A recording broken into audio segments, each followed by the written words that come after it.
People who went missing. What happened? Story 1. When I was 4, I got lost in a city and was rescued by what my dad thought was a gang. We had dinner in Chinatown with another family, 5 kids in all. Crossing the street after dinner, we were holding hands in a big chain. My older sibling let go. When the light changed and everyone crossed, I stayed on the sidewalk. I was looking through a window into a barber shop where some huge guy was having his head shaved. I can still picture the scene. When I finally looked around, everyone was gone. I started to cry. A group of teenagers approached and asked if I was lost. I said yes. A tall kid hoisted me into his shoulders and started down the block. Other kids split up and went in different directions. We rounded a corner and I saw my dad. He turned white and ran toward us. The kid lowered me to the ground. A few other kids were there. They stood around awkwardly while the tall kid explained what happened to my dad. My dad, not a demonstrative guy, flung himself at the kid and hugged him. My mom appeared and picked me up. Years later, my dad told me he saw the same group of kids hanging around when he first parked in the city that evening and was suspicious that they were a gang. He was embarrassed and tried to be less judgmental after that. Wish I could thank those guys. This was a long time ago. Story 2. I was at a college house party. I went there with several friends. I didn't have a cell phone yet, managed to hold out until 2004. Our dorm rooms came with landlines at the time. I ended up going home with a guy and hooking up with him. Woke up the next day, checked my email on his computer, and found a ton of frantic emails from my friends. They actually thought that I'd been abducted, raped, or killed myself. I was very depressed at the time. They filed a missing person report on me with campus security, and several friends were searching for me in the woods. Story 3. I was hiking to see the volcanic eruption back in 2010, the one before all the grounded flights. On the way back, I got separated from my group. We were about 8 to 10, one of which was a very good friend of mine. Anyway, I tend to walk pretty fast, especially on my way down a mountain. This was in March in Iceland, so it gets dark pretty soon and fast. Unfortunately for me, I didn't have a torch on me, and in maybe half an hour everything went pitch black. I had chosen to walk the same path as the one I went up. This was extremely stupid of me, as that path was about 5 meters away from a 15-meter drop into a canyon. Not only that, but the path was beside a waterfall. Waterfalls tend to have a lot of mist coming from them. Said mist goes into the path, and because this is March in Iceland, and on a mountain, it's about -5 degrees Celsius without wind chill. That mist turns to basically an ice skating rink at a 45-degree angle. That was an experience. I had been lost for about 5 hours. I didn't turn up until I got down from the mountain, but I was one of those 20 that got lost that Saturday, 2 of whom died. Icelandic SAR groups were quite busy at the time. Story 4. My high school American football team had an away game in a somewhat sketchy city. The bus took the team back to high school afterward. I was too young to drive and I was grounded and had my phone taken away. I waited at the school for an hour and a half, but my parents never came to pick me up, so I started the 4-mile walk back to my house carrying all my pads and school books. While I was walking back, my mom showed up and I wasn't there. She panicked and found the coach and told him. My coach sent a group text to the entire team asking if anyone knew where I was. Came to school the next day and everyone thought I had missed the bus and gone lost. It ended up being a team joke for the rest of the year. Bonus, my parents never took my phone away again. My mom was visiting my dad in the hospital. However, she neglected to tell me that she was going to visit him or might be late picking me up. Yes, I could have probably asked my coach to call her, but somewhere in my conniving teenage mind, I must have wanted to punish my mom for taking my phone away. Story 5. It was winter break of my freshman year of college. I just gotten dumped, I was depressed, and I just wanted to be alone. I had a decent amount of money, so I rented an extended stay hotel room for 2 weeks. Bought enough food and supplies for 2 weeks, shut off my cell phone, and didn't go outside for 2 weeks. When I returned home, my family yelled at me for several hours, and I received over 200 phone calls and over 500 text messages. 10 out of 10 would highly recommend it. Story 6. I had a 12-day period of dissociative amnesia while I was in the USAF, United States Air Force. I was doing laundry one Sunday night. While waiting to start extra cleaning duty, I woke up 12 days later to my supervisor shaking me awake in my dorm room. No one saw me for those 12 days. No one heard from me. I was not a recluse. I was extremely outgoing and easily noticed. How I vanished for 12 days is amazing. I was considered AWOL, absent without leave, and got Article 15 out of it. Was medically separated with a $25,000 severance and told by the USAF psychiatrist that I was useless to the USAF. I couldn't explain it. I've taken every pill I was prescribed and some therapy. They couldn't unlock my brain. It said that it does not happen to people who are in their older 20s, but it did. It happened once. My brain scan showed that the hole everyone has is larger than yours, kind of thing. Never looked into it, as I really don't want to know if I went to France and killed people as a transvestite, or just f***ed off for 2 weeks. I had no reason to desert. I was in for over 6 years at that point. I'd been to PSAB, Saudi, South Korea, France, and Spain, and was in Germany at the time. I fucking loved my time enlisted and would do it again. Story 7. One time when I was a kid, I went with my mom to the laundromat near our house. I had a batch of new comics with me, so after we loaded the washing machines, I sat down and started reading. After finishing my third or fourth comic, I set it down and went to see if the machines were done yet. They were, so I started unloading them into the rolling basket thing to move the clothes over to the dryers. My mom comes in and yells, "Where the hell have you been?" I'm baffled for a second. "I've been here. Why?" "No, you haven't. After we loaded the washing machines, you disappeared and I couldn't find you. I called the house and you weren't home. Where did you go?" "I went over to that chair over there to read my comics." "No, you didn't. I was looking all over for you. I'd never seen you." Right then, some kind guy chimed in. Excuse me, miss, but I've been here for about a half hour, and your kid's been over there reading quietly the whole time." My mom huffed and fumed, then went and called the house to tell them where I was. That's not the most missing I've ever been. Another was this. When I was 19, after failing high school, I decided to go into the Navy like my father before me. I moved from Albany, Oregon, where my mom lived, to Fallon, Nevada, where my dad lived, and got started on what he instantly knew I was not cut out for. It'd take me a lot longer to figure that out. Within my first weeks of arriving there, I got a job at McDonald's and started the recruitment process. Sadly, my recruiter was a fucking moron. He decided that rather than filing paperwork for getting a GED, General Equivalency Diploma, we should file for me to attend high school, while I instead pursued a GED so I'd have more time than I needed for shipping out. The closest MEPS, Military Entrance Processing Station, where recruits are processed and evaluated, was in Sacramento, California. So I was driven there and put up for a night in the local Howard Johnson's with some other guy. We were supposed to get a wake-up call at 5 or 6 a.m. to get ready. We did not get that call, so we ended up waking at around 11-ish. We went downstairs and had the front desk call the MEPS to let them know that we needed a ride. Upon arrival, I was told that it was too late to take all the tests and physicals I needed to take. My two choices were A, go back home and reschedule for another day, or B, stay another night at Tojo's and come back the next morning. I opted for option B. They asked if I needed to call anyone, so I said, "Yeah, my dad, my recruiter, and my boss." I was told they'd call my recruiter and have him call my workplace. They gave me a phone to call my dad and I left a voicemail. After that, I went back to the hotel. Once back at the hotel, I called again and got the voicemail again.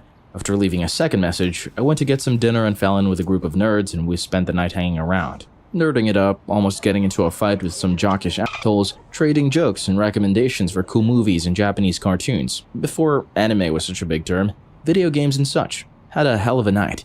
The next day I went to the MEPS and around noonish, I found out that all was not well on the home front. It turned out that the phone company in Fallon, Nevada had installed a new computer system the day before and things went haywire. The system crashed and for about 24 hours no one was able to get incoming calls or check their voicemail. More importantly, this crash had occurred after they'd called my recruiter the morning of the previous day and told him I hadn't showed up. My recruiter had relayed that to my dad, but they hadn't gotten word that I'd shown up late until the following afternoon. For about a full day, my dad had no idea where I was. He was worried that I might have gotten cold feet and run away, or that I might have taken a walk in the night and had been mugged or worse. He went through my address book and called all my friends in Oregon and put in a report with the police in Albany, Fallon, and Sacramento. For one day and night, people in 3 states, friends and family among them, were worried out of their minds about me, while I was blissfully unaware and having fun with a batch of temporary companions. That was my first of half a dozen different trips to Sacramento. Other problems came along, but those are stories for another time. Story 8. There is a serious tag, and I'm honoring that no matter how ridiculous this sounds. When I was 16, I got into a fight with my mother about how to properly load dishes into a dishwasher. Actually, she yelled a lot and I failed to react. They were f***ing dishes, who cares?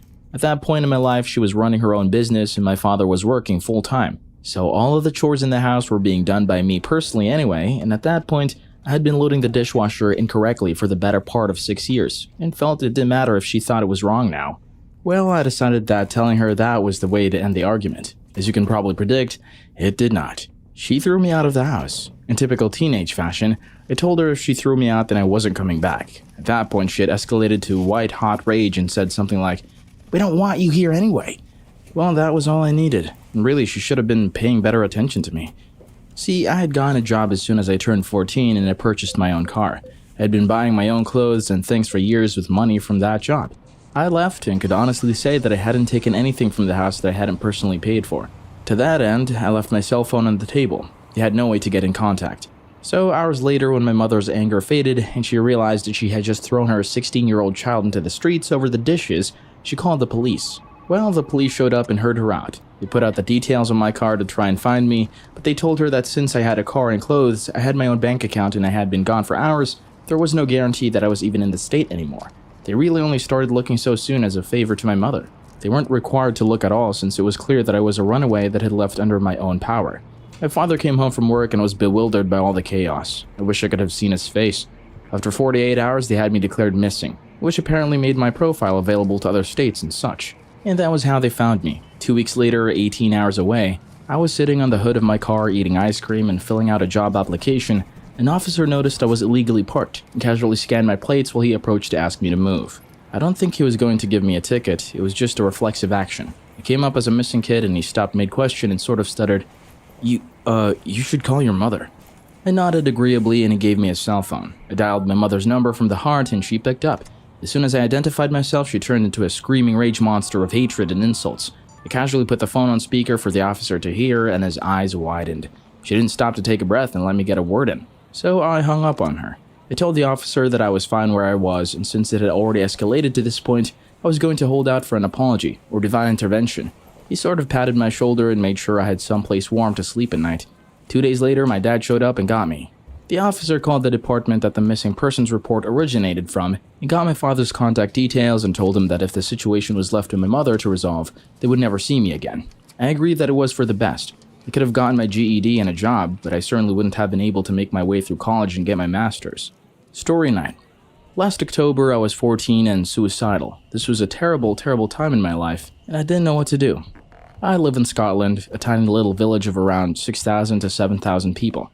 I walked off to the nearby village where my school was. I walked up to the cemetery, which is on a hill next to the school.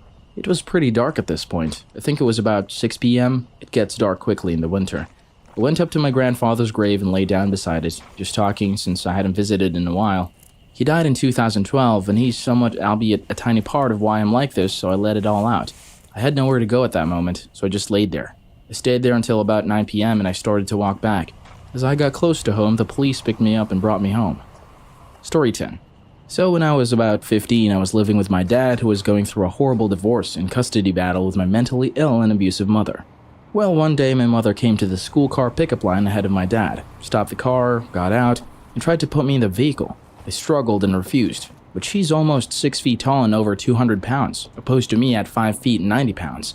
The school administrator came over and asked what was going on. I said I didn't live with her, and my mother pulled the old, "I'm her mother and she's just a stupid dramatic child making a scene" card. The administrator believes her and basically helped force me into the car.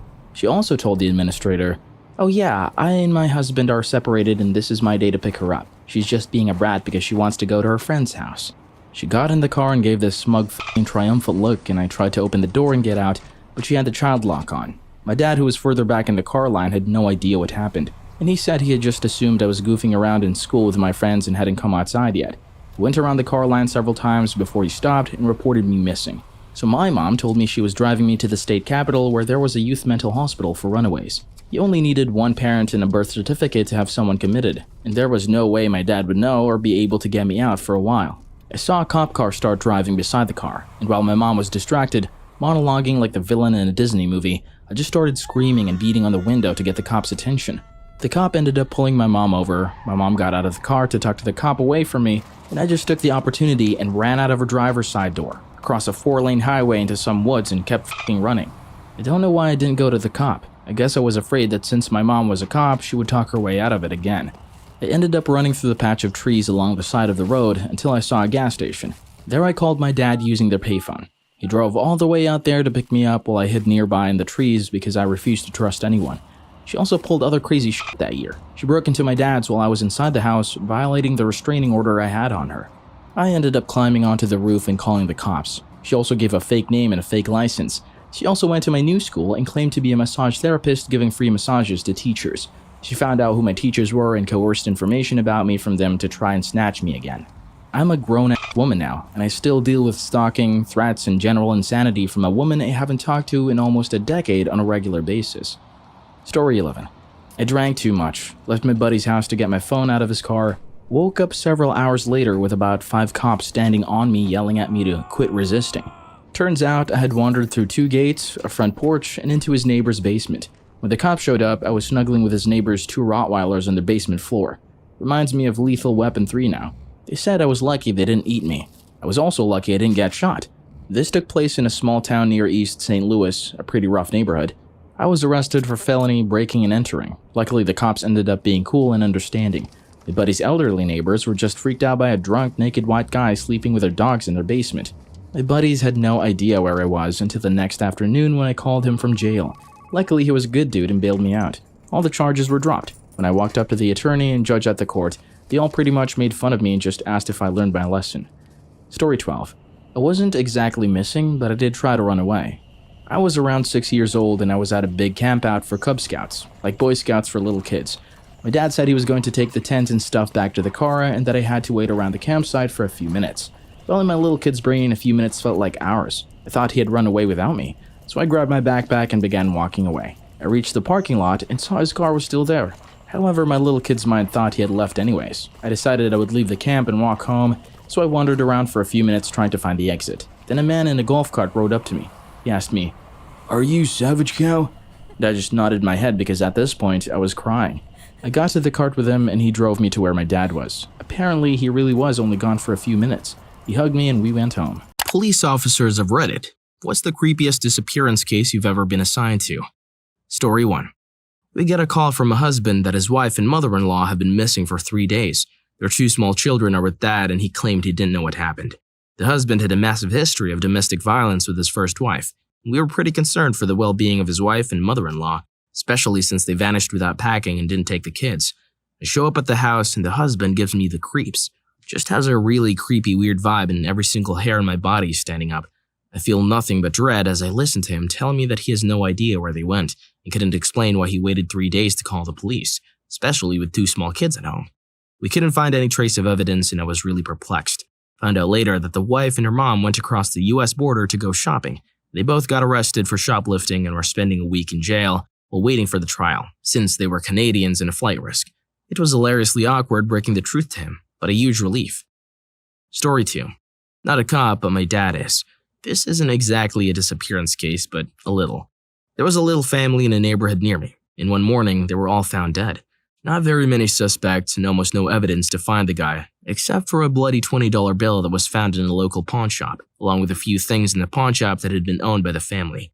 They ended up tracking down the fingerprints of a man, we'll call him Randy. Well, Randy was nowhere to be found in this house. The police asked all his close friends and family members, and eventually got the answer that he had gone on an Alaskan cruise that had been planned for months. Now, the police didn't know if he had purposely decided to murder and then leave, or if he had pre-planned the trip and then decided on the murder. But at the moment, he was in Alaska. The police couldn't actually arrest him there, because it was a different state and they were Maryland State Police. And so they had to contact Alaska State Troopers and alert them that Randy would be in the area. The Alaska State Troopers had to have the Maryland Police there to arrest him too. So my dad had to fly all the way up to Alaska and wait for Randy's ship to dock. And when it did, they actually found more bloodstained money on him, along with multiple Rolex watches that he had either stolen from the family or from another house. Once they arrested him, they had to chain him up and fly him back, and the pilot almost refused Randy flying on his plane. They did eventually get home. This happened almost 4 years ago. Randy went on trial last year. I'm pretty sure this is the story from a news point of view. I got it from someone who was there. Story 3. Not a police officer, but my granddad was. He was a part of the police force from the early 60s to the early 80s. Sometime during the 70s, he was assigned to a missing persons case that had been ongoing for a while and had actually been reassigned due to the lack of new evidence. He and his partner spent months in the case fighting for it to stay open. One day they went and searched the missing person's home again. It caused a lot of uproar with the family as they hadn't really moved his things or been into his home since the case had gone quiet. Anyway, they got permission almost a month after asking and found a handwritten receipt for a car in his bathroom bin. God knows why his bins were unsearched before, unless it was just missed. They managed to track down the guy who sold him the car. He said that the missing person had mentioned that he was going to store his car in his garage till he had the money to insure it. He even gave them the name of the town he said the garages were in. They went to the town and got search warrants for every single rentable garage, even though they had no evidence he had ever rented one. After a couple of days, they found the car with the guy inside it. Apparently, his body was almost mummified because of the lack of sun, air, and moisture.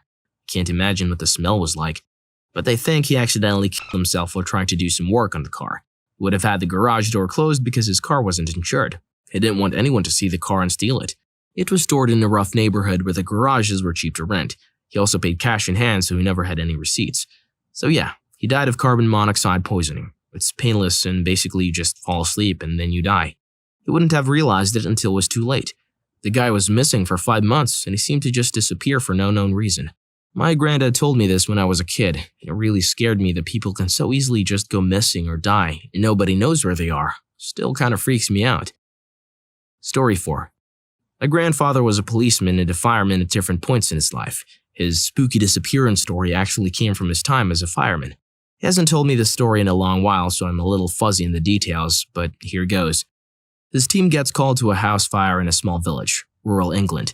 It's late at night, and the fire is reported by a local who is walking home. Several other bystanders have arrived by the time the fire engine gets there, and there are multiple reports of screams for help from inside the building. They start to douse the fire, and 3 of the responders, including my granddad, enter the building via the back door to attempt to rescue the people trapped inside. The thing is, they don't find a soul. Nobody's there. They clear the whole place out, stop the fire, and effectively make the building safe. Later on, it's confirmed that the fire started in the kitchen, likely the hob, where food was midway through being prepared. As far as anyone knew, the couple who lived there had been at home. Relatives had no idea where they might have gone that night. My granddad and his colleagues have a funny feeling, so they get the local police properly involved. Crime scene investigation uncovered blood on the floor in one room, but any other evidence was destroyed in the fire. They can't confirm who the blood belongs to. It apparently didn't match the blood types of the 2 vanished residents. The fire department is very suspicious at this point, and apparently the police want to drop the investigation in favor of a manhunt for the missing people. An unidentified van was parked outside the house that left just before the fire was reported. The investigation goes dead, but over a year later they find the burned remains of the man who lived there in a grave in the woods several towns away. They never found the woman, so it was suspected that she killed him and burned down the house to conceal it. They never figured out where the screams from inside the building were coming from, though. Story 5. A girl went missing. She was 12. The whole town, state police, and I believe possibly the FBI all got involved. Search parties in the woods and through the street for about 2 or 3 days. Turns out she had gone over to the kid's house that she knew from school to have them fix her bike. Turns out the kids, brothers one 15 and the other 17, planned on stealing it. While she put up a struggle and the one brother wound up strangling her in his basement, she was found a few days after she went missing. They stuffed her body in a trash can on trash night. Story 6. Brandon Lawson. He ran out of gas on the highway in the middle of the night and called his brother to come to help him. Shortly after, he called 911 and reported that someone had chased him into the woods and that he needed police. Eventually, his brother and one police officer arrive at the scene and find his truck abandoned but no sign of Brandon. Brandon calls his brother and says he's bleeding and is 10 minutes away from his truck. That was the last anyone ever heard of him, and searches of the area turned up empty. Story 7. Responded to a missing person report. The husband was the caller reporting his wife was missing. His wife had a debilitating condition and was bedridden for several months. The husband said he went to dinner across town and discovered his wife was gone upon returning home. No sign of her in the house or in the area. No kids were living at home. Search and rescue came out and spent all night searching the area with no luck. Scent dogs didn't even find anything. The whole time I'm imagining we're going to be discussing this case sometime in the future on Forensic Files. It was an eerie feeling to be sitting with a man and talking to him while thinking he may have just killed his wife, but having to treat him like he was a concerned husband. Fast forward to the next day, and a neighbor found her about a block and a half away, tucked down behind their bushes in their yard. No foul play. Turns out something just happened and wandered away, but lost energy and collapsed in that yard. Sadly, she reported seeing the glow sticks and the scent of dog collars walking nearby on the road, but nobody or none of the dogs came close enough in the yard to find her until that neighbor came out the next morning. Story 8.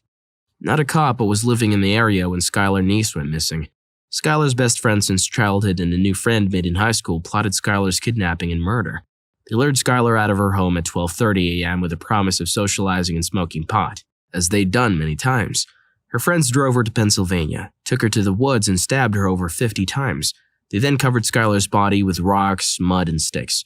During the investigation into Skylar's disappearance, the two friends helped Skylar's family distribute missing person posters, reassuring their family that Skylar would come home soon. They were found guilty of murder and kidnapping. One was given 30 years and the other a life sentence. When asked why they murdered Skylar, the only answer either murderer gave was, "We didn't want to be her friend anymore." Skylar was only 16 years old. Story 9. Dealt several times with a young mother who would always go missing for a few days and leave her child with relatives. Several missing persons reports over time. Turns out she was shacking up with her PCB-dealing boyfriend in a nearby city. One day the lady walks in and says her daughter was kidnapped. They do some work and find the aunt took the child because mom is just a terrible person. The state did not want to get involved, so we have to give the kid back. I turn to my partner and tell him mom will definitely be dead within a few months.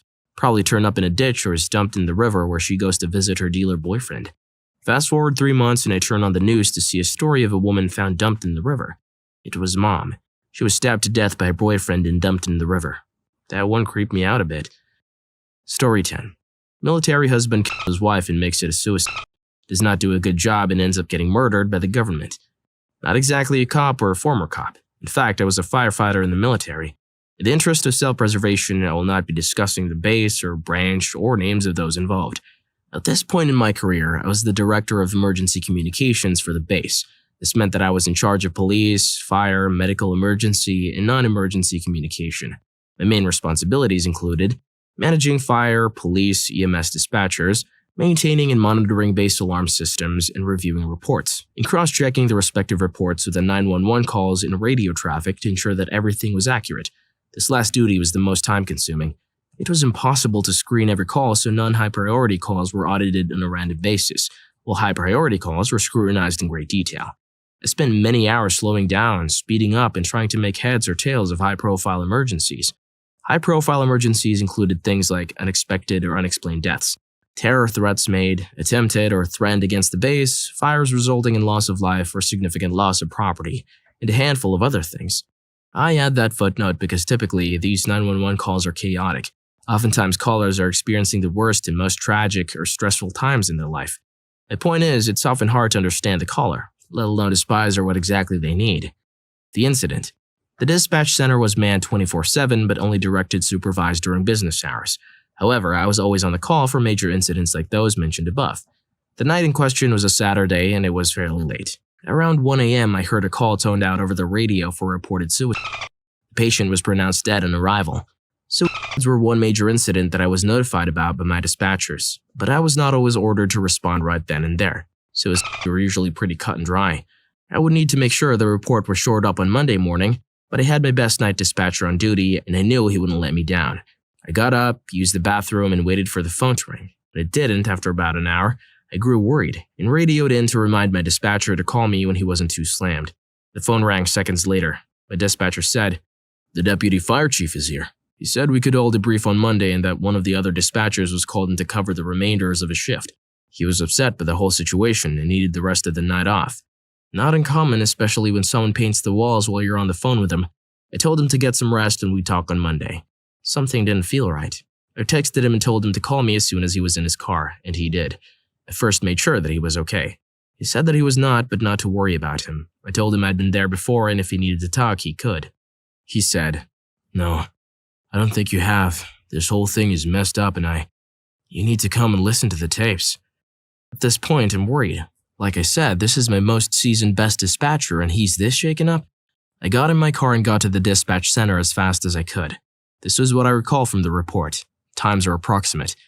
1:17. Report started 1:17. Dispatched medical, fire, police. Medical fire do not approach stage at so-and-so street and wait for the police department to declare scene safe. 1:18. Chief 2, Engine 3 responding code 3. PD on the scene. Scene safe. Send medics and fire ASAP. 1:20. Medics responding. 1:49. Dispatch requests update from on scene. 1:50. Patient dead on arrival, suspected overdose, handing Acne over to PD, clearing to quarters at this time. 1:57. Report terminated. My first thought was, what in the hell is this? Someone freaking died and I get a 7-line report? Then I pulled the scariest 911 recording I've ever had the displeasure of listening to. I'll recount it to the best of my knowledge. It has been about a year since I've listened to it. Dispatch. 911, what is the address of your emergency? Caller. My wife's dead. Can you come to get her out of the house? Dispatch. Sir, did you say your wife is dead? Caller. Yes. She's behind the bedroom door. I can't get all the way open, but she's dead. Dispatch. Sir, I need your address and a good phone number in case we get disconnected. Caller.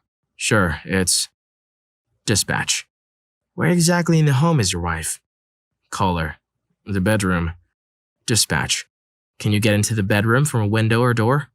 Caller. Nope. Dispatch. Hold on, I'm sending help now. Please stay on the phone. Dispatch. Sir, can you hear me? Caller. Yes, I can hear you fine. Dispatch. You said she's behind the door. Can you open the door? Caller. No, her body's blocking it. Dispatch. Can you tell me what exactly happened? Caller. She's been depressed and took all of her sleeping pills. Caller. They're here. Thanks for all your help. Line disconnects. The thing that chilled me about this call was that the husband's voice was apathetic and relaxed. He didn't seem to care that his wife was dead. He was really calling to have the body removed, it would seem, as if his wife's limp, lifeless body was somehow posing him an inconvenience. He had no interest in trying to help save his wife at all. It had my dispatcher messed up, and it had me messed up. Reading the police report was much more informative and painted a better picture of what happened on the scene. I was also tasked with interviewing everyone that was on the scene to put into my comprehensive report. This is a summary of what I recall from the report in my interviews. The summary of events was consistent among all those that responded. A surreal scene. Responders arrive on the scene to find the husband in the same lackadaisical state he appeared to be in on the phone. Multiple responders were disturbed by this. Important things noted upon observation of the scene included a full bathtub with a razor blade on the side of the tub and a wine glass that appeared to have fallen into the bathwater. It's also important to note that this was the spare bathroom and not the master bathroom. The body was found behind the door of the master bedroom. The police report stated that the husband had been out all day on a hiking trip and he came home and found his wife dead. His explanation for his strange behavior was that he was in shock. However, base records showed that the husband was granted access to the base at 10:22 p.m., roughly 3 hours before he claims he discovered his wife's body. Additionally, he stated that his wife was depressed and had taken all of her sleeping pills, something he could not have known because the empty pill bottle was recovered from the nightstand. It was Ambien and the prescription had been filled by the husband for his wife the previous day. It was appearing to be a murder committed by the husband who had admittedly had marital issues with his wife. These issues were also known to his coworkers and friends. About 2 weeks later, I was told by one of the investigators that they had been taken off the case and it was going to be handled at a higher level. That was the last time I or anyone I know saw or heard from the husband again. His Facebook page was taken down, his kids went to live with his late wife's parents, and he disappeared without a trace. Everyone working the case was told that he was placed on leave of hardship. There was never a court-martial, further action, or further information provided to anyone involved in the initial investigation. It still chills me to my core thinking about the whole thing. I was told not to ask questions and not to interfere with the investigation. It was now out of my hands and it would be handled at a higher level. I'll always wonder if the military made the husband disappear and paid off the rest of his wife's family to make it go away. I'll never know the answer to this mystery. I can only speculate. But man, just thinking about that 911 call makes me hope that if he did indeed murder her, the military has him in a dark hole for the rest of his life. Story 11. In the town I grew up in, UK, a woman in her 30s, her 3 kids, and their car all went missing. Her husband was known for being a bit of a lad, and the immediate presumption was she'd had enough and left him. But her parents hadn't heard from her. Her bank account wasn't used, etc. But it was nearly a week before anybody seemed to get really worried about it. She'd picked the kids up from school and then never gone home even though it was only a 10-minute journey. Eventually, one of the 10-year-old son's friends mentioned that he was planning on trying to get his mom to go and get them a McFlurry. The nearest McDonald's was a town away. They eventually realized that instead of going straight home, she'd agreed to drive to the McDonald's and go the back way, part of which is along what we call the 40-foot, basically a massive dike. Found them all still strapped into the car at the bottom. The husband was engaged again and his fiancée was pregnant within a year. Story 12. My uncle went missing about 25 years ago in New Jersey. My dad has been so sad about it ever since, and this was before I was born. He had a history of mental illness, but the weird part is he has never been found. We don't know if he changed identities or got killed or went off his meds and went homeless. But it's been over 2 decades and it still puzzles me to this day what happened to him. My dad even got Howard Stern one day to say live on air, "Kevin Costello, if you're out there and listening to this, your brother is looking for you." I remember being a kid and listening to it on the radio. It just disappeared without a trace. It's so odd. My dad went through some of his belongings and has a trunk some of his old stuff in his storage. Story 13. Corrections officer searched for a highly unstable and intoxicated inmate for the better part of a night, sometimes being less than a few feet from them. I'm a corrections sergeant for a small county in rural Alabama. About 2 years ago, I just became a supervisor. I was assigned to Delta shift, which at that point was considered the crap shift. I was brand new and given the task of whipping this bunch of turds into shape. I was barely 1 month in the driver's seat when one of my most trusted inmates just goes ape crazy. It was in mid-February when this occurred, relatively cold and very calm. The inmate involved had been in and out of the facility for most of his life. Papa had nearly more clout in the jail than I did. The man was the most trusted inmate we've ever had and was even assigned to work alongside the maintenance officer with limited supervision. Until the night that he ate nearly 2 ounces of meth and proceeded to freak the hell out. Papa asked to be let out to fix a toilet in the booking. The control officer let him out and let him roam up to the booking foyer. Here, we entirely lost track of him. The detention center spent the next 9 hours in lockdown thanks to this. When my officers finally found him, he had gotten to the ceiling access with a stolen key. Papa had watched us from the master monitor in the server room the entire time. Every time someone would look in the server room, he would hide inside the cabinets. If we got too far from finding him, he would scream at the top of his lungs until we turned around. All from the ceiling across the entire jail. Creepiest experience of my life. I've seen some stuff. Through the infantry in this job. Nothing beats that one, not even doing CPR on a suicide. This was bone-chilling. Story 14. Not me, but my brother. A young girl went missing. I think she was around 5 years old. Young enough to still be using training wheels at least. She was last seen riding her bike in her backyard. Where I lived, the media would talk about her every day. And any new evidence they found, they presented, because this happened just a mile or two from where I lived, and in the country where my brother worked. It turned out that this girl's neighbor had been the one to kill her, and his wife turned him in. I'll always applaud this woman for this. You always hear about spouses trying to hide their significant other's crimes. My brother, who is great at getting inside people's heads, told me that he made it seem like he was relating to the guy, which he said he was repulsed by but had to do to get an honest confession. He said the guy wasted no time bragging about what he did, smiling the entire time. He said he invited the little girl inside his house, got a trash bag, and used it to suffocate her. He described every detail about how long it took, how tight she held the bag, and how thrilling it was to be in control of someone else's life. But the most messed up part? He admitted that he rode with a father, helping this terrified man search for his missing baby girl. The idea that that poor man was sitting right next to her daughter's kill the entire time, bawling his eyes out to the man responsible for his pain, it's chilling. When the father found out, he begged my brother to let him alone in the room with the guy just for a few minutes. My brother, being an overprotective father himself, was seriously considering letting this guy have some alone time, so to speak. But another officer who also felt bad for the father told him they couldn't do that because they didn't want the father to kill this man and risk landing in prison himself. I believe they found the little girl, and if I'm remembering the story correctly, they found her in the same trash bag the man used to suffocate her. Story 15. I'm not a cop, but when I was in high school, a kid in my class went out fishing with his dad one weekend in the bay.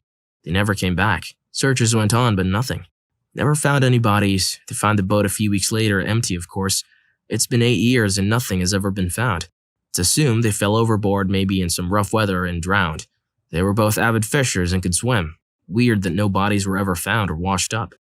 What missing persons case is the most confusing or doesn't add up? Asha Degree. Asha Degree was a 9-year-old girl who went missing from Shelby, North Carolina in the United States. In the early morning hours of February 14, 2000, for reasons unknown, she packed her book bag, left her family's home north of the city, and began walking along nearby North Carolina Highway 18 despite heavy rain and wind. Several passing motorists saw her. When one turned around at 1.3 miles from her home and began to approach her, she left the roadside and ran into a wooded area. In the morning, her parents had discovered she was missing from her bedroom. No one has seen her since. Story 2. Wendy Goon on YouTube did a video on them that's pretty succinct in telling the story, but to sum it up, it's about the Yuba County 5. It's been a while, so I may be misremembering some details, but I recommend watching the video or looking it up yourself. 5 guys headed out to a basketball game out of town and never came back. Their car was found halfway up a freezing mountain in the middle of winter, over 200 miles from their hometown. Evidence was later found at a small station further up the mountain that at least 2 of them stayed there but didn't light any fires. Most curiously, they didn't even turn on the gas heating system in the shed outside that would have kept them alive. These guys drove 200 miles away from where they were headed, up a freezing mountain in the middle of a snowstorm. If someone or something was following them, and that's why they veered so far off their course, then what the heck was it that made them that terrified, to the point that they didn't even light a fire or use the heating system that would have saved them? Story 3. Xavier Dupont de Ligons. The whole family, parents, and 4 kids went missing overnight in 2011. Employers, schools, and family members received strange letters informing them of their absence or departure, with one letter claiming they were entering a witness protection program. 2 weeks later, authorities found the bodies of the mother, the children, and the dog sitting behind the house. They investigated and retraced the father's whereabouts to the south of France. He was last seen leaving a hotel a few days before. The region was thoroughly searched, but he was never found. Story 4. In 2014, 3-year-old William Tyrell went missing from his foster grandmother's yard while playing with his sister. His foster mother and grandmother were reportedly watching them play outside, and the foster mother went inside to make a cup of tea. They then noticed they hadn't seen or heard him in a while and searched the house and yard. In 2021, police began searching National Parkland near the grandmother's home. They also revealed the foster mother and grandmother were persons of interest in his presumed passing. Earlier today, the foster mother pleaded guilty to mistreating another foster child who was in her care. She has also been charged with intimidating and stalking a minor. Her husband has also been charged with the same crimes but pleaded not guilty to all accounts. The foster grandmother is now departed. Basically, police believe that William passed away while in the care of the foster family and that they tried to cover it up. Police are recommending that the foster parents be charged.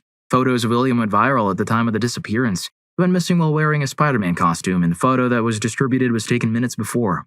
Story 5. Bryce Laspiso was driving to his parents' house, a 3-hour trip, after an argument with his girlfriend. The argument was apparently due to his alcohol and video game fixation and misuse of prescription medication. Partway through the drive, he pulled off the highway and just sat there from 9 a.m. to 3 p.m. A roadside assistance worker checked on him twice and said he seemed fine and coherent. Bryce told him he would be carrying on back to his parents' house shortly. Sometime later, his car was found only a few miles away, driven off an embankment. It was nowhere to be found. Story 6. Amos Mortier went missing from his home in Madison, Wisconsin in November 2004, along with his dog, Gnosis. His friends and mother became worried after not hearing from him for weeks. His friends broke into his house to find it cold, dark, and halfway unpacked. His dog's food bowl was full, and a record player was playing eerie music throughout the house. There was also a check from his grandmother on the desk. His dog Gnosis would later be found miles away at a neighbor's house. The dog was unharmed but skittish.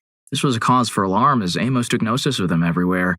The police did not take Amos's case seriously and stopped looking for him after 3 days of searching. They had friends who were involved in the local substance trade, and Amos might have been selling grass. Foul play suspected in his case, ranging from his friends to a police cover-up. The police have been absolutely terrible at handling his case. The details of this case are even stranger than what I posted, and I might have some details off as it's been a while since I've looked at it. Story 7. Mary Lou Bostwick disappeared on July 18, 1972 from Waverly, New York. She was dropped off by her father to babysit at a friend's house on her 16th birthday. Her mother stopped by later with a cake and presents, but the people in the apartment told her that Mary never showed up. However, her bag was found in the residence. Nothing else was ever found. There was another girl, around the same age, Sharon Costin, who was abducted and terminated in a nearby town about a year later in October 1983 in Sayre, Pennsylvania. The man was convicted of that crime, but he always denied doing anything to Mary. One of the people who testified against him and was given immunity was also a suspect in Mary's case. Mary's mother thinks there is a connection, but nothing was ever really found. Sadly, I've never seen anyone cover her disappearance on any podcasts or YouTube shows. Story 8. It's no longer a missing persons case, and I'm so sorry, but I can't remember her name, but somewhere in Mexico, I think it was, there was a family with 2 daughters, and their maids lived with them. The older daughter was walked to her bus stop by the maids, and when they came back, the younger one, Paulette Guevara Fara, who I think was 5, was missing. The parents were still asleep and woke up to the maids looking for the girl. They couldn't find her in or around the home. It turned into a huge police case. They searched the entire house, had news reporters in, and they even sat in the girl's bed. A few weeks later, the girl was found, stuffed between her mattress and the wall. The worst part is that the parents seemed so unbothered. The father just sighed and left for work, and the mother was standing in the kitchen, smoking and drinking while the maids were looking and while the police and reporters were in the house. Story 9. Stephanie Stewart, a 70-year-old fire lookout in Alberta, Canada, disappeared from her post on August 26, 2008. To this day, the details of what happened to her remain unknown. In the early morning of August 26, 2006, a fellow fire lookout was sent to check on her after she failed to call in a routine report. Her cabin and tower are accessible by road, and the coworker immediately noticed that her truck was still in the driveway. She was reported missing at about 9 a.m. that morning. Upon entering the cabin, authorities found a pot on the stove that had boiled dry in her bedding, 2 pillows with blue pillowcases, a burgundy bedsheet, and a Navajo pattern duvet, and her gold watch were missing. There were also stains in the cabin steps. Her disappearance launched one of the most extensive ground searches in Alberta's history, but they found nothing. Forensic evidence has ruled out an animal attack or a medical episode that caused her to wander off. Investigators have concluded that she was met with foul play, but that's all. They never found her, and the case quickly went cold. Story 10. Fiona Pender. The 25-year-old woman was 7 months pregnant when she went missing from her apartment in Tullamore County, Offaly on August 23, 1996. She was always in close contact with her family and loved ones, but she was never seen again. Her boyfriend, John Thompson, was the last person to see her leaving her ground floor apartment. Fiona left her passport, clothing, and credit cards behind. There were no signs of a struggle in the apartment, and it's believed she left on her own accord and got into a vehicle. In 2008, a small wooden cross bearing the name Fiona Pender was found on the Slieve Bloomway at the border between Laos and Offaly. This discovery led to the belief that Fiona was buried in the Slieve Blue Mountains. Story 11. Marshall Iwasa was a good guy. Came back to his hometown to visit his family and friends, and everything, by all accounts, was good. Left to take the 2-hour drive to where he was living and never made it. Instead, it was recorded that he spent the entire night trying to get into his storage unit, and then there was nothing. A week, or maybe more later, his truck was found 12 hours away on the back road in the middle of the woods, burned to a crisp. The belongings thrown about everywhere. There's no sign of Marshall, and from what I remember, the family was adamant that some of the things inside the truck, burned or not, were missing. Things they knew he had. The truck was even missing parts. It's been years, and there have never been answers. Makes me sad and fearful of long travels. From what I know of him, he was a fantastic friend. I hope they get closure one day. Story 12. On June 21, 2020, Noah, 14, left home on his bicycle at 5:45 p.m. to meet up with friends at a park across town. It was a route he had traveled many times before. He was carrying his backpack, which held his laptop and several books. 5 minutes later, Donahoe was spotted on CCTV footage riding down Royal Avenue, a busy shopping district. By the time he reached the end of the street, his backpack was gone. No one witnessed how he lost the bag, and cameras didn't capture what had happened to it. At 6 p.m., a driver saw Donahoe fall off his bike at an intersection. The citizen tried to help the boy up, but Noah quickly rode off. CCTV next captured Noah riding his bicycle miles away from where he was supposed to be meeting up with friends. He was missing his helmet. A witness confirmed seeing the young man without any clothes riding in a neighborhood far from his planned route. Again, CCTV was unable to capture where the boy had lost his belongings. At 6:03 p.m., the final recording of Noah captured him getting off his bike and walking down the side of the house toward a gated Seaview park. It was the last time he was seen alive. And Noah failed to come home that night. His mother, Fiona, immediately became concerned. He had promised to call her at 6:30 p.m., and he was typically very punctual. At 9:30 p.m., she called the police to report him missing. Authorities immediately began looking for the boy, and search and rescue teams soon recovered his bicycle in the neighborhood where he was last seen on camera. They also found his phone near the route he had been cycling. His clothing was never recovered. After 6 days, the search ended when Noah was discovered in a storm drain half a mile from where he had abandoned his bike. Police believe he entered a drain at Seaview Park that a maintenance worker had mistakenly left unlocked. Though Donahoe had been in the drain system for days by the time it was found, it showed very few signs of water damage. A medical examiner concluded that he had passed away from drowning. The tide comes twice a day in those tunnels, so he would have been submerged twice a day, said Fiona. But the only water damage to Noah was his hands and feet, and there was sewage in that tunnel, so sewage and bacteria would have done horrendous damage. Also, there was no rodent damage, no insect damage. Mer Clark, a superintendent of the police service of Northern Ireland, announced that there was no evidence to suggest foul play was involved, and the coroner agreed. Clark stated that he believed Noah had suffered a head injury after falling off his bike and had become disoriented. Noah Donahoe's laptop was later found in the possession of a known local criminal named Daryl Paul, who had previous convictions for theft and armed robbery. Paul claimed that he had found Donahoe's backpack near Royal Avenue, and he was never officially implicated in the teen's termination. In the years since Donahoe's passing, his mother and aunt have launched a campaign disputing the official version of events that led to the boy's disappearance. Fiona Donahoe alleged that 4 witnesses heard screaming near the spot where her son was last spotted. She claimed that she went to the police for the story, but they never followed up. Story 13. Suzanne Streeter, Stacy McCall, and Streeter's mother, Cheryl Levitt, went missing from Levitt's home in Springfield, Missouri. Suzanne and Stacy graduated from high school on June 6, 1992, and were last seen leaving a graduation party around 2 a.m. on June 7, 1992.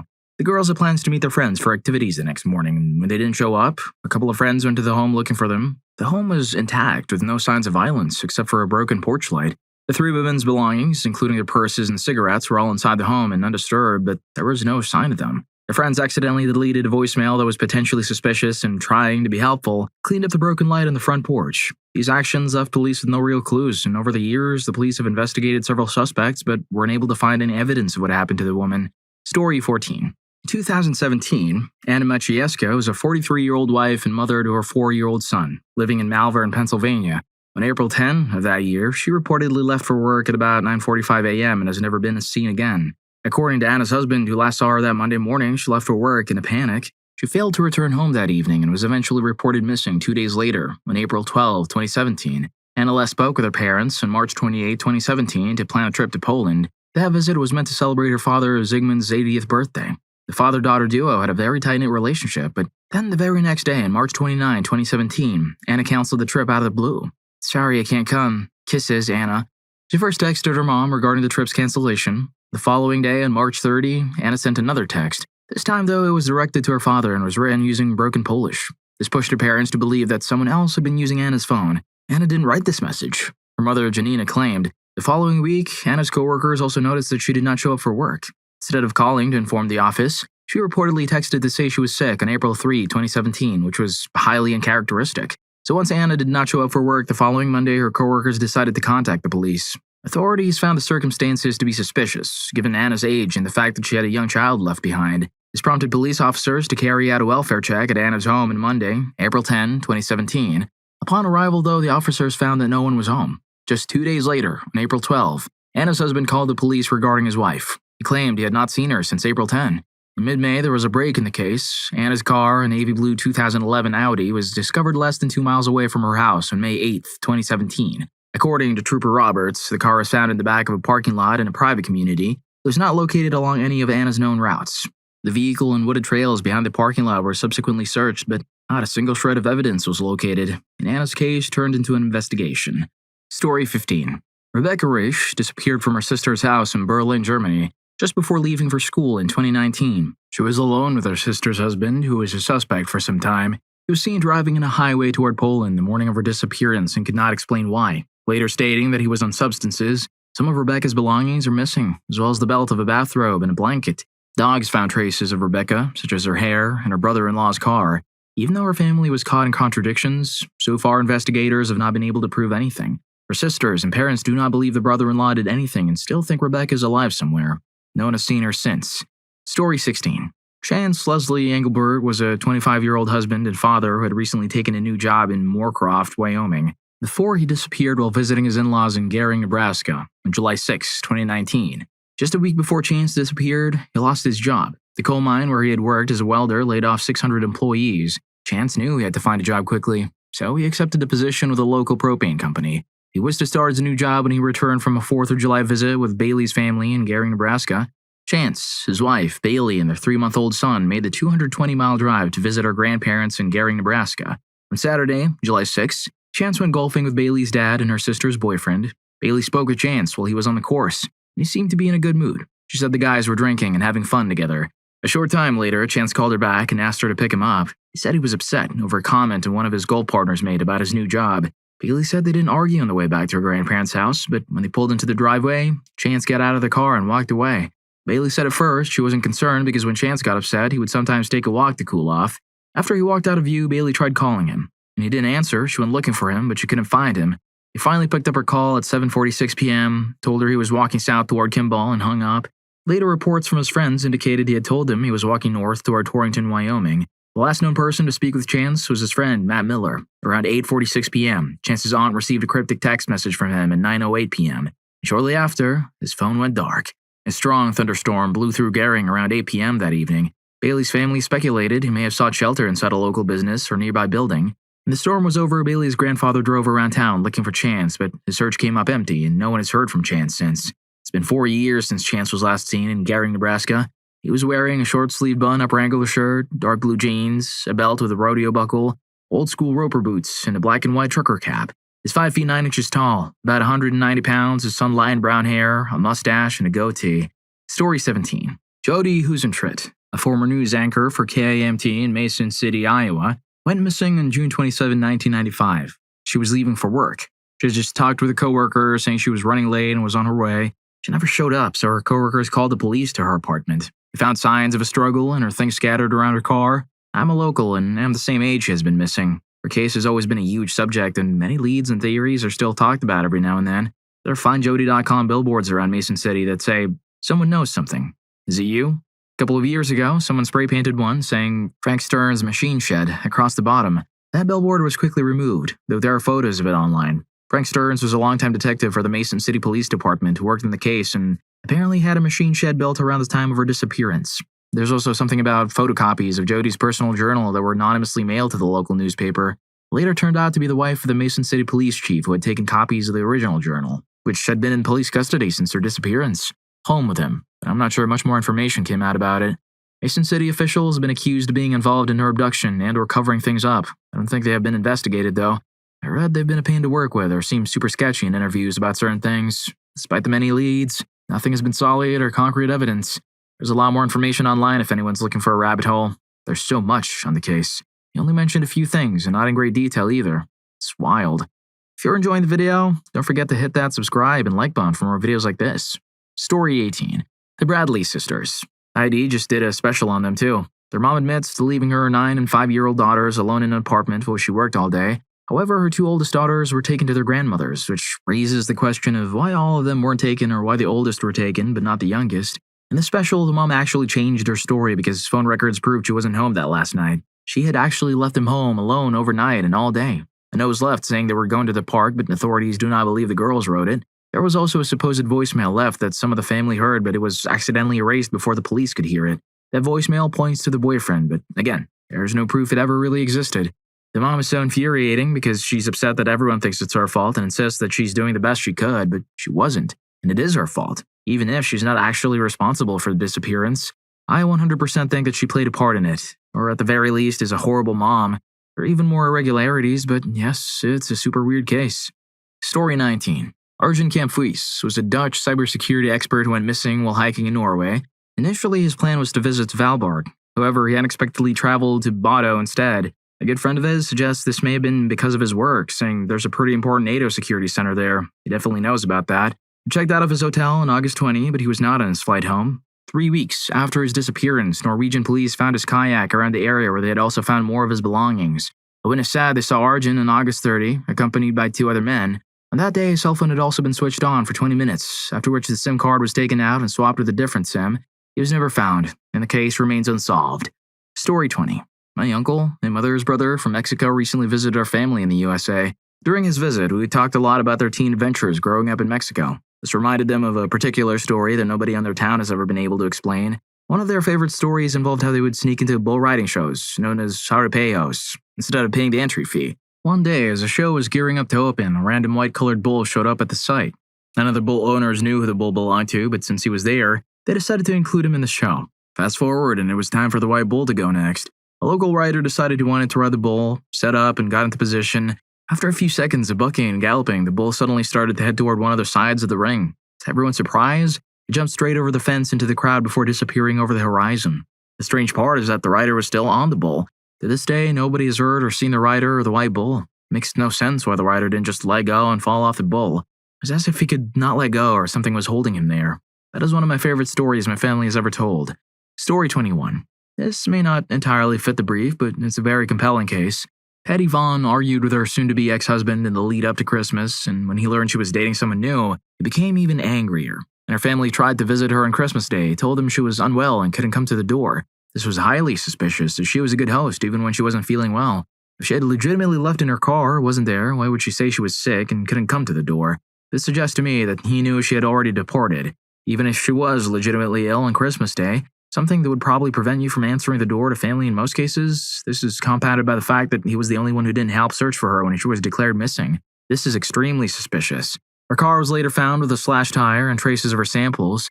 Samples were also found inside the house. Because he was a building contractor, investigators heavily suspected him and had to scan the concrete foundations of 2 schools he had poured to see if evidence was hidden there. It appears there were not. She was never found, and her husband was never arrested. He also seemingly turned their 2 kids against Patty's family, so they have no contact now. I think it's pretty obvious who committed the crime, but the fact that they never found her remains is sad. The case seems clear, but all the leads were dry. Story 22. Nicholas Barkley, an 11 or 12-year-old boy who seemed to be somewhat neglected at home, went out to play with his friends. He phoned his older brother, trying to get him to give him a ride home. The brother refused, so Nicholas walked home and was never seen again. About 4 or 5 years later, someone showed up claiming to be a now 16-year-old Nicholas Barkley. His sister flew to Spain, not France, as was originally reported, to meet him and confirmed he was her brother.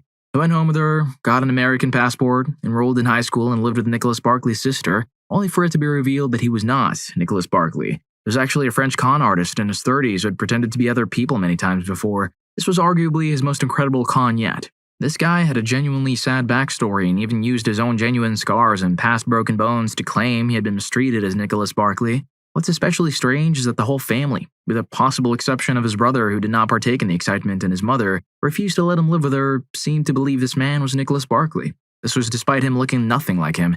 Being twice his age and speaking with a French accent makes one wonder about the family. If they didn't recognize their own son or sibling, perhaps some of them really wanted to believe that a miracle had occurred and their family member had been found. Or maybe some of them didn't want to rock the boat and risk looking suspicious when they knew this guy wasn't who he said he was. In other words, perhaps they had something to do with the disappearance and knew this was a scam but couldn't say why they knew.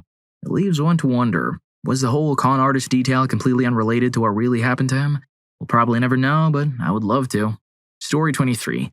Sky Middlewalla, A 2.5-year-old has been missing since 2011. According to his mother, he was sick, so she put him in the car to go to the hospital. She said she ran out of gas and left this guy in the car to go get fuel. She returned 90 minutes later, he was gone. Police found her car to have plenty of gas, and her story closely resembled an episode of Law & Order, SVU, that had aired the previous evening. The parents were involved in an acrimonious custody battle that the mother refused to participate in the mediation for. I don't care who did it, but one of these parents needs to be found guilty. I just don't understand why nothing has happened and this baby's still missing. There's so many layers to the story. An older child and a baby born after Sky's disappearance were removed from his mother's care by DSHS.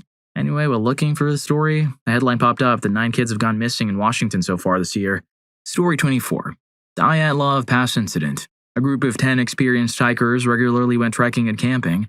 On the day they were scheduled to set off, one of the group members dropped out at the last minute due to personal circumstances. The other 9 were found and passed away sometime later, but the way they were found is disturbing. The way they were moved around, placed, and the marks in the snow are all very strange. The group went through something hellish. It must have been something intelligent and beastly.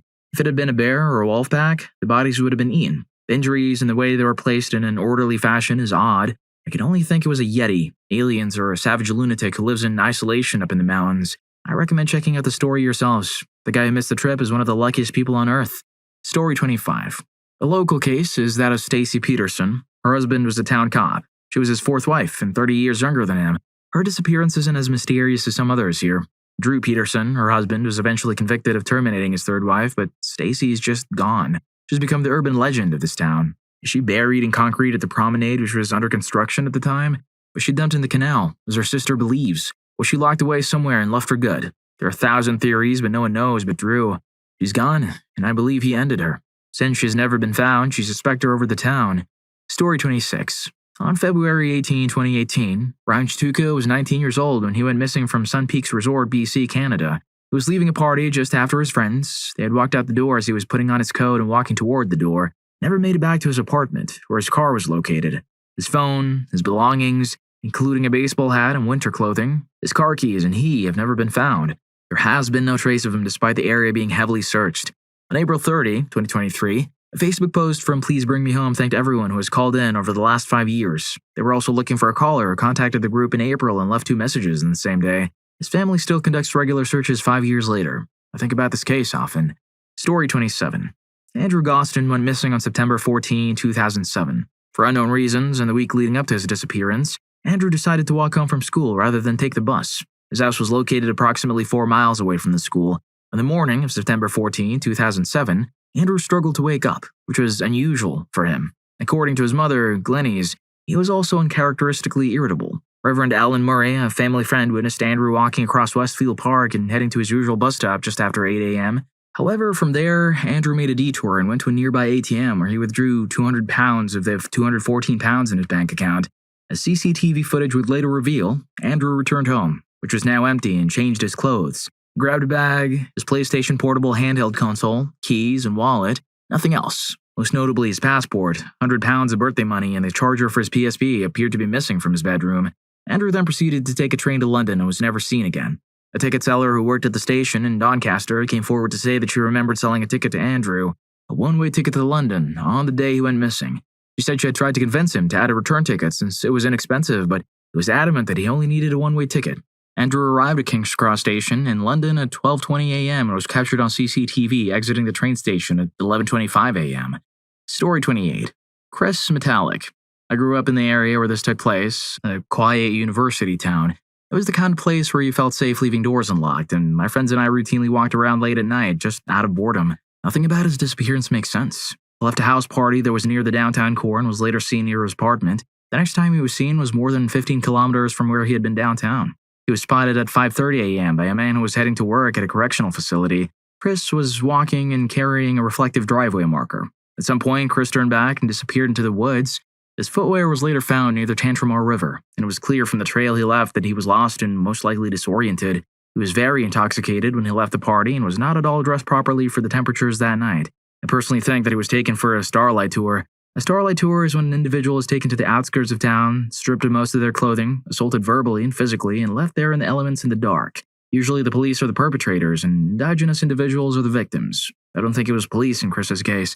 I also think there are several people who know exactly what happened that night. Anyway, many years later, and his mom is still searching for any sign of him. Story 29. Paige Rinkowski was a 30-year-old substitute teacher who disappeared from the side of Interstate 96 in broad daylight. Her car was found unlocked and running by Michigan state troopers with her shoes, purse, and an open beer inside. Oddly, the car was not initially processed as a crime scene. The troopers simply had it towed. Rinkowski drove her mother to Detroit Metro Airport for a departing flight in the late morning of May 24, 1990. After dropping her mother off, she visited with a friend in a nearby suburb. She left her friend's house, then stopped at a convenience store and purchased a beer before getting on the freeway to head home. She was last seen standing outside her car, talking to two men on the shoulder of Interstate 96 near Fowlerville, Michigan, about 50 miles from the store. Her disappearance is one of Michigan's longest-running cold cases. Her mother, who kept the case in front of the public as much as possible, passed away in 2017 without the closure she had so desperately wanted. There have never been any serious suspects publicly identified. Story 30. The case of Rachel Pratt from Garden City is one that plagues me. She was last seen watching a movie with her brother inside her family's residence near B and Albert Street in Garden City, Kansas, at approximately 1 a.m. on January 16, 1995. Earlier, they had attempted to call their mom because her brother had set a mattress on fire in the basement. Their mom phoned back but only got a busy signal. Her mother came home at 2 a.m., earlier than usual, and realized she was gone. She stayed up all night waiting for Rachel to come home, but Rachel never did. She disappeared under suspicious circumstances and has never been heard from again. She left all of her clothing and personal belongings at her home, including her identification and social security card. Only her coat was missing. Rachel was a good student at the time of her disappearance and was involved in several extracurricular activities. She reliably obeyed her curfew and had no history of running away from home. Rachel had recently been caught shoplifting a pregnancy test at the local Walmart. That's when her mom found out she was pregnant by her boyfriend. Rachel's mom filed charges, and Rachel was supposed to be a witness against her boyfriend, who was being prosecuted for unlawful relations with her. Because Rachel disappeared before she could testify, the charges were dropped. Police incidentally treated the case as a runaway. Several people in the community viewed the boyfriend with suspicion. I've always wondered about the burned mattress in the basement. Also, her sister, Rennie Pratt, was featured in an episode of Snapped. Her ex, in court deposition, stated she had attempted to end it all after telling him their stepfather had done terrible things to one of her sisters. The Garden City Police Department has flown to California to question her. Story 31. The case of Chris Creamers and Lassane Froon, two Dutch tourists who went missing in Panama, is technically not a missing persons case anymore. However, while the case is considered closed, the official story simply does not add up. The two girls went for a hike and never returned. Eventually, their clothes were found folded in neat piles near a river, with their phone placed right on top. It was several months before any evidence was found. One of the most chilling aspects was a piece of skin that was found hanging over a tree branch. The thing was, this was several months after the girls had gone missing, and the skin was not decomposed as it should have been for that long. When their phone was recovered and analyzed, the photos were strange. Initially, they were normal, with pictures of the two girls laughing, smiling, and having a good time. At one point, one of the girls was no longer in the photos, and the remaining girl was not smiling in any of them. Then there were some bizarre shots of just the jungle brush in the middle of the night. There was also a pattern of the phone being turned on with attempts to call emergency services several times, but it was in a virtually non-existent signal area. The official story is that the girls went swimming, and so their clothes and phone were laid out, and then somehow had an accident where they fell over a waterfall in the river and drowned. That might explain the few fragments found in or by the river, but it doesn't explain the skin draped over a tree branch. The story just does not add up. There was a tour guide they had been using who ended up finding several of the girls' remains over the coming year, and yet no one ever really looked into him having something to do with it. There are a number of YouTube videos about it that showed the photos and go over a bunch of theories about what really happened. For some reason, this case sticks with me. Story 32. Leayachi. The police work in this case doesn't really add up. They dropped the ball pretty hard. Leayachi went missing from her hometown in Tupelo, Mississippi, during a storm in 1992. And from a town near Tupelo, and the local paper and a news channel both made podcasts that go into the case in depth. The one put out by the news channel interviewed the current chief of police, who was the investigator assigned to her case. He admitted that he hadn't followed up on many tips, one of which was a sighting of Leigh walking down the road with a man several hours after she was reported missing. Leigh's mother and stepfather, as well as a man named Mike Kearns, have been accused by the public of being involved. She was never found, and it is still classified as a missing person case. Rumors suggest that she's buried underneath the church's foundation or under the mall's foundation. While ground had been broken for both projects before her disappearance, the foundations were set afterward. Story 33. I'm not seeing Summer Walls on this list. She was a more recent case, and I think about her a lot. In the summer of 2021, 5-year-old Summer Wells disappeared from her home in rural Tennessee. It was initially believed she had wandered into the dangerous mountains that surrounded her house. However, stories from her parents and grandmother about the day of the disappearance began to change. They claimed she was planting flowers with her grandmother and then walked into the house, and that was the last they saw her. They have since changed these details.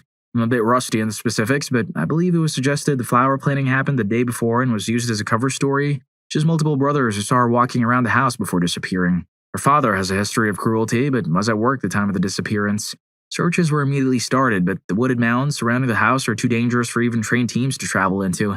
It was assumed she left the house through the basement and walked into the forest. However, a tracking dog followed her scent from the house to the road, where the scent was lost, suggesting she either walked out to a car or was carried to one. The area is supposedly a bad one with a lot of substance dealers and shady people. It has been over 4 years since she disappeared, and there have not been many public updates. Story 34. Nicholas Barkley. There's a documentary called The Imposter that I highly recommend watching or reading about, in case my recollection isn't 100% accurate. Basically, Nicholas Barkley went missing when he was a 13-year-old. A guy named Frederick Borden, who's known as the Chameleon and had impersonated others before, claimed that he was Nicholas. He called a missing persons registry and said that he was Nicholas. They contacted the family and he was eventually flown to Texas, where Nicholas had originally gone missing. This dude was French and had an accent, so he made up a bunch of stuff, saying his kidnappers forced him to speak Spanish, which is why he had the accent. He also claimed that they altered his appearance through different surgeries. Nicholas had blue eyes and this guy had brown eyes. The story made the news and all that. The detective who was involved noticed that something didn't seem right and he didn't believe it was Nicholas. To sum it up, the detective was able to tell he was lying because his ears were different from Nicholas's. Yes, I know the imposter claimed he had surgery, but you'll have to watch the documentary for the full story. Nicholas has not been found to this day. Well, if you like these stories, here's more. YouTube thinks you're gonna love this. Catch you in that video.